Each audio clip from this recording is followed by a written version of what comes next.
આદિત્ય લાઈવમાં આપનું સ્વાગત છે। પુરુષોત્તમ રૂપાલાના વિરોધના પડઘા ઉપલેટામાં પડ્યા। પુરુષોત્તમ રૂપાલાના નિવેદનથી ક્ષત્રિય સમાજમાં વિરોધ। ઉપલેટાના મુખ્ય ચોકના સર્કલમાં બેનરો લાગ્યા। ભાજપના નેતાએ પોતાના નિવેદનથી ક્ષત્રિય સમાજનું અપમાન કર્યું છે।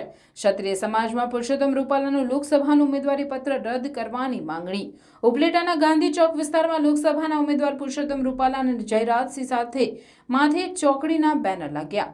બેનરોમાં સમાજની વાત, પૂર્વજોનું અપમાન, ક્ષત્રાણીનું અપમાન, સમાજને પડકાર, કંઈ પણ ચલાવી નહીં લેવાય તેવા પોસ્ટર લાગ્યા। પુરુષોત્તમ રૂપાલાના નિવેદન મામલે હજુ ક્ષત્રિય સમાજમાં રોષ શમ્યો નથી।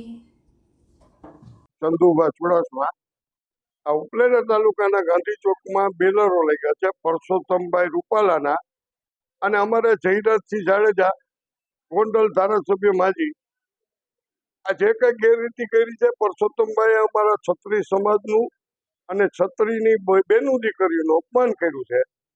એના માટે આ વાતને અમે વિખોડી હતી। ગુજરાતની અંદર આ સરકાર ભાજપ સરકાર જો પરસોત્તમભાઈ રૂપાલાને ક્યાંય પણ ટિકિટને સ્થાન આપશે તો અમે ભાજપ વિરોધમાં થઈ અને આખા ગુજરાતની અંદર જો અમારે જરૂર પડી અને આ નહીં કરે સરકાર તો એના માટે અમે ઉગ્ર આંદોલન કરશું આગામી સમયમાં। અને આ પુરુષોત્તમભાઈને એને પાછા ઘરે બેસાડી દેવાના છે, એને એની ઘરે મોકલી દો। અમારે બીજું કાંઈ અમારી માંગ નથી, અમારે કઈ કોઈ બીજી વસ્તુ જોતી નથી। પુરુષોત્તમભાઈ નહીં એટલે નહીં જ, ક્યાંય ગુજરાત લેવલે ક્યાંય પણ નહીં। આજે જે ઉપલેટાની અંદરમાં બેનરો લાગ્યા છે, ઉપલેટાની અંદરમાં ગામોમાં જે વિરોધ વ્યક્ત થયો તો આ શહેરમાં બેનર કોની લગાવ્યા કોઈ જાતનો ખ્યાલ નથી। મેં તો બેનર ગાંધી ચોકમાં જોયા ખાલી, બાકી કોઈ જાતનો ખ્યાલ નથી। ગાંધી ચોકમાં આવ્યા પછી આ બેનર જોયા પછી આ બાઇક આપું છું, બાકીની ગામડાનું કે કોઈ સિટીનું કોઈ પણ જાતની ખબર નથી। હવે શું માંગ છે ક્ષત્રિય સમાજ? માંગ એક જ છે, પુરુષોત્તમભાઈને ગુજરાત આખામાં કઈ ટિકિટ દેવામાં ન આવે, એ અમે ક્ષત્રિયો એનું ચલાવીને સાખીએ નહીં અને સાખીને બેસતું નહીં। ગુજરાતની અંદર ક્યાંય પણ પુરુષોત્તમભાઈ નહીં।